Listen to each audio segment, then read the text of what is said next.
bewerten die Verbrennung der Amerikaner.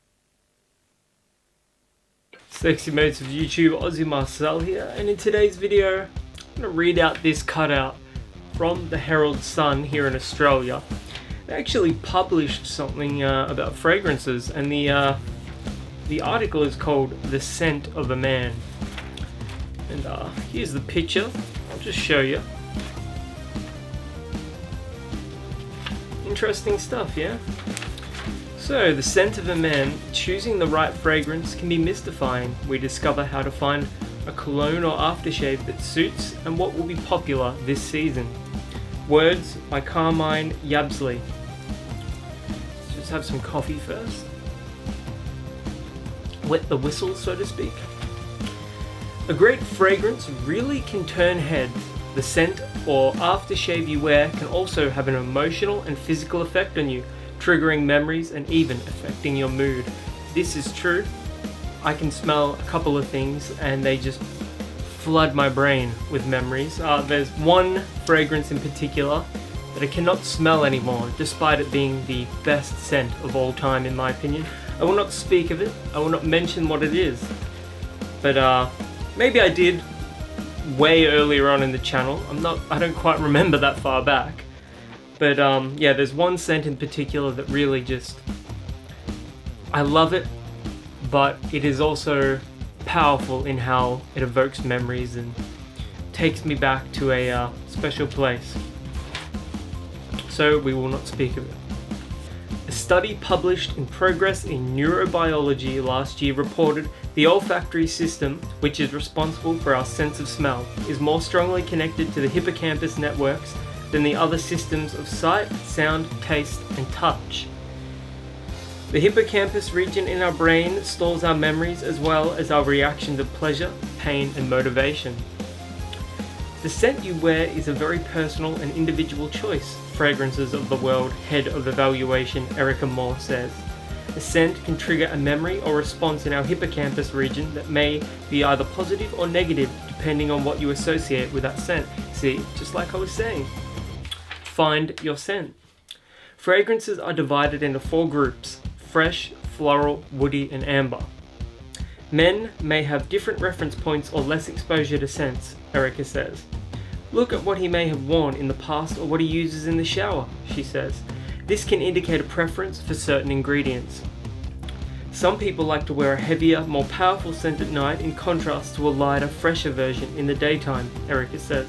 So what that basically means is that some blokes, some chicks as well, presumably, will be wearing the Eau de Toilette during the day and they'll be changing it up with the Eau de Parfum at night time.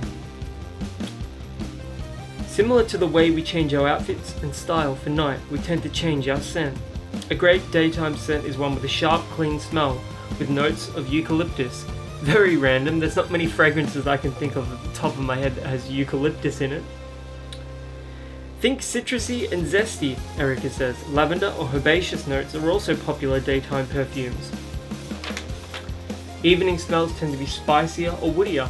Anything within the amber family will suit an after-hours requirement, she says.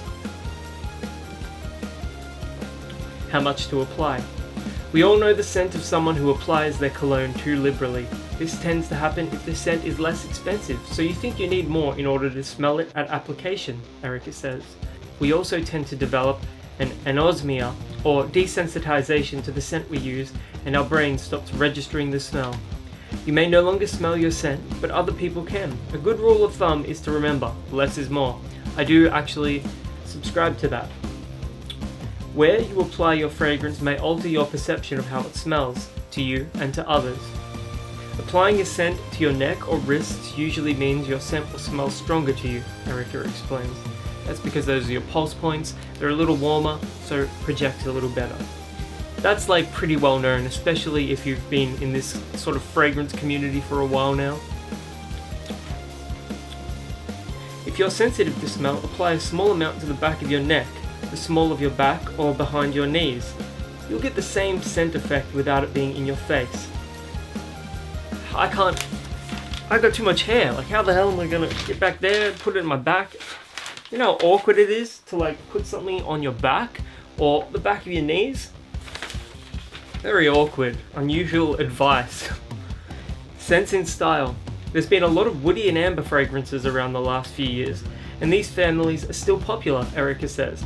We've noticed there's a loop back to more traditional, masculine fragrances, built around lavender and woody, with balsamic notes and citrusy notes on top. We've seen this driven by a need for comfort, familiarity, and a degree of predictability in response to pandemic and other global issues. And then we've got here, Endota skin expert and education coordinator Kimberly Comboy suggests being guided by your personality when choosing a scent. The scent you're attracted to at the time is the scent you need, she says. Often this can change depending on mood, time of day, or hormone levels. Close your eyes, take a deep breath of the scent, and go with what you're drawn to. Kimberly's tips. High in energy, citrus-based, zingy, fresh and crisp. Calming, floral notes help you relax. Grounding, woody or bush blends. So, I just thought it would be interesting to read this out and get your take on all of this, because there's some advice in here that I find to be quite unusual, seeing as how, my bread and butter here is talking about fragrances. So I'm really genuinely curious what everyone here thinks about what I just read out. Do you think a lot of this holds true, or do you think it's just a random article published in the Herald Sun? And then there's some Demazon on the back. Terrible stuff. Anyway, let me know what you think about that. And before I end the video, my fragrance of the day, and I will actually say that, and I actually do believe that when it comes to picking a scent, always go with your gut, always go with your first instinct. That's usually the right one. It's when you hum and ha over it, that's when you pick something that you don't really want to wear for the day. So this morning, I immediately gravitated to Bad Boy Carolina Herrera Le Parfum. Smoky, leathery, herbaceous, very powerful scent, smells incredible, awesome design, bit on the pricey side, 130 bucks Australian, but doesn't really matter. It smells incredible and I gravitated towards it. Until the next video, my name is Aussie Marcel, and I'll catch you guys around.